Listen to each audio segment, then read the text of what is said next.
think what I like the most about him is his confidence in many ways.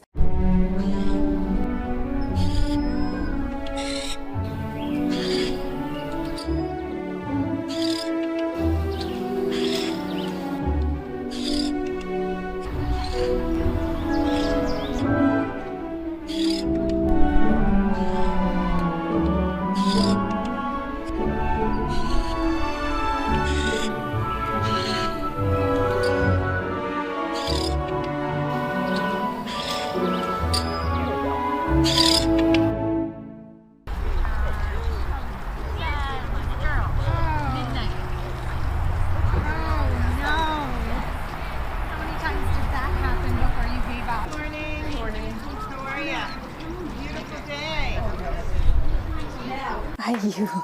Oh my gosh. Ooh. Not flying time. It's hanging out time. It's hanging out time. All right.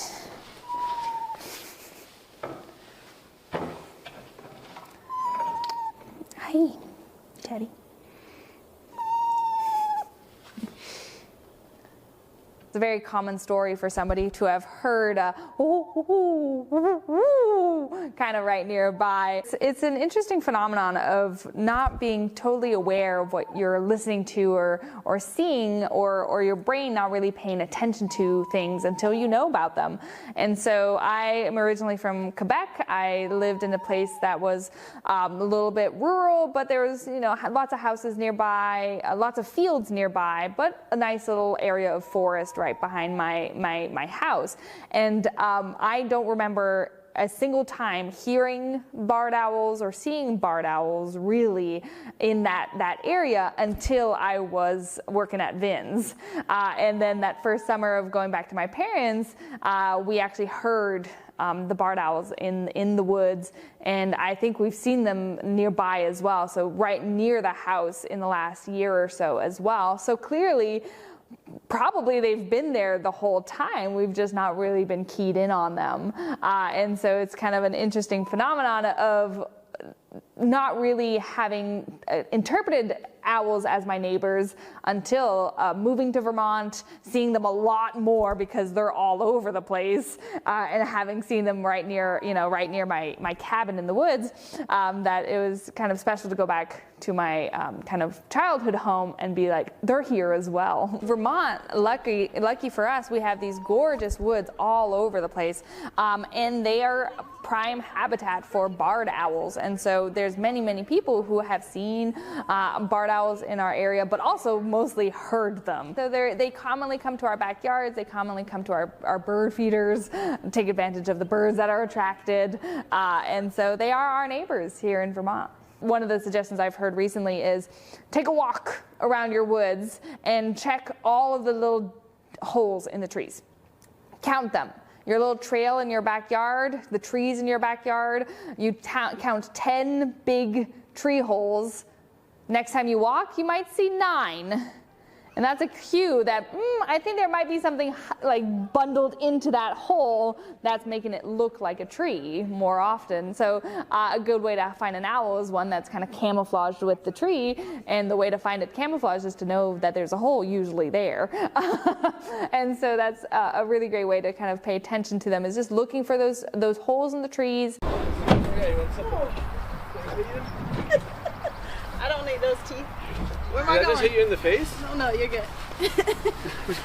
No, I'm good. All my friends live out there, so yeah. I don't know what happened when I was sliding out.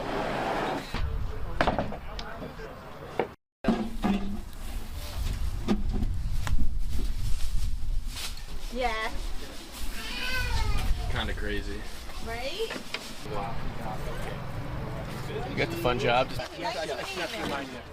And then we've got tomato, asparagus, and this ricotta. Yep, sure. Ricotta. Have you gone down to see the owls yet? Ooh, they're so cool. I went. Audience, please stay calm, stay in your seats. Don't freak out. I know this is a terrifying bird, but I'm a professional avian handler. And that's its call. Use your imagination. Does this kind of sound like a truck backing up? But when it's a baby, it looks like this.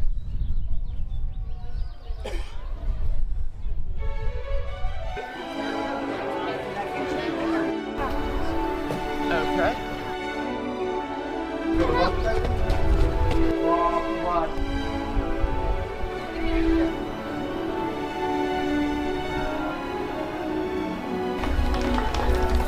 Thank you.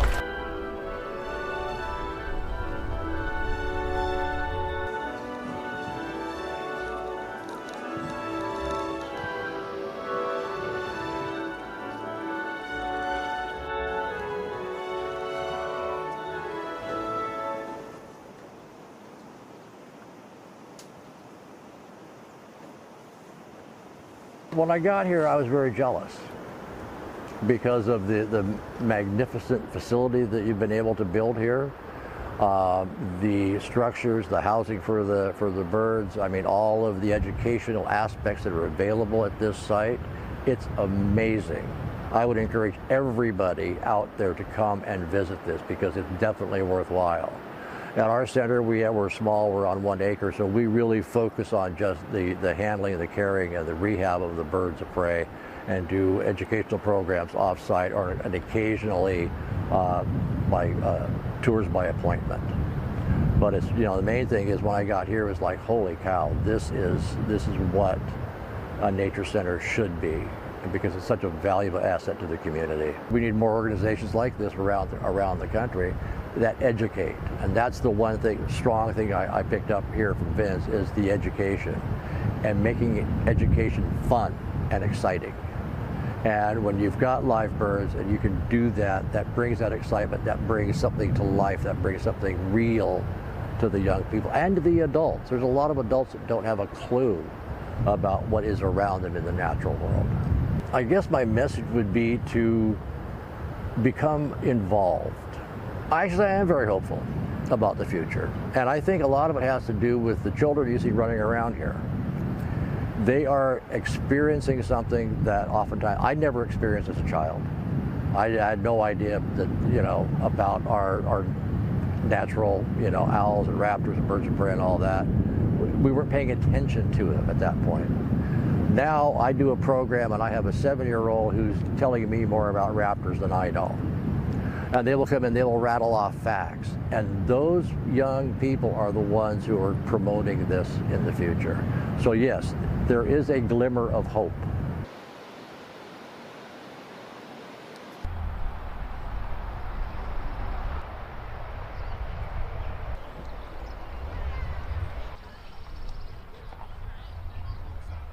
I hope that they go home with actions they can take to help owls. I hope that they can spread the facts about them, about how important they are for their ecosystem, and so that not only do they learn cool things at VINS, but they share what they learn with somebody who wasn't here. Because of course, me as an educator, you know, I'm teaching anybody who comes here, but through the people who visit, I can teach thousands of people who didn't come to VINS, and so I hope that people, when they visit, when they see these kind of these programs, they get to learn a little bit something new. They get to share that with somebody who wasn't here, and then they get to learn actions that they can take as well to help not only owls but the whole ecosystem. Thank you. Perfect.